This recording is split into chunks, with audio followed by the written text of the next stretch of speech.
Good evening, colleagues. I know today is long, so I will make my comments short. I just wanted to put a face to this little known disease that we're talking about today.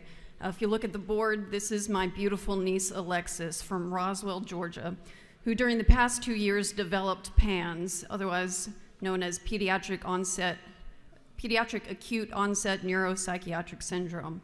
In 6 months' time, Alexis has had 10 hospital visits, 8 hospital admissions, 50 doctor visits. She had to be withdrawn from school, 2 lumbar punctures, over 90 vials of blood taken, $80,000 in out-of-pocket costs. You see, a few years ago, Alexis started experiencing OCD, anxiety, and depression. At age 14, almost overnight, she began to develop motor tics and verbal tics, much like Tourette's. Almost all of her doctors kept blaming it on anxiety and refused to even do blood work, despite her mother's insistence on it being PANS. When Alexis began to exhibit coprolalia, which is a word I had to look up, it means motor tics of profanity, the family could not leave the house with her out of fear of what she might say. She had punching tics that almost broke her hand and kicking tics that almost broke her toes. One day she woke up dyslexic and dysgraphic. She began experiencing seizures, almost 1 per minute, for up to 12 hours. The medical specialists did not recognize these symptoms and had no answers.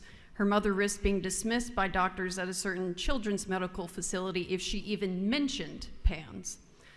Alexis had active infections in her body that crossed her blood-brain barrier. There's plenty of data to show that these same infections can cause severe damage to the brain and central nervous system. Yet doctors dismissed her illness to her face, telling Alexis that it was all in her head. Simple viruses like strep, herpes, mono, parvo, and many others can cross the blood-brain barrier, causing inflammation of parts of the brain. Her body gets confused and attacks her brain when she gets exposed to viruses. Doctors now acknowledge that COVID can cause this as well. It is time for PANS to be widely accepted, and that this has been happening with other infections for years. However, Alexis is lucky her family had the financial resources to keep fighting. They found a doctor who specializes in PANS. The treatment for PANS cost them $15,000 a month.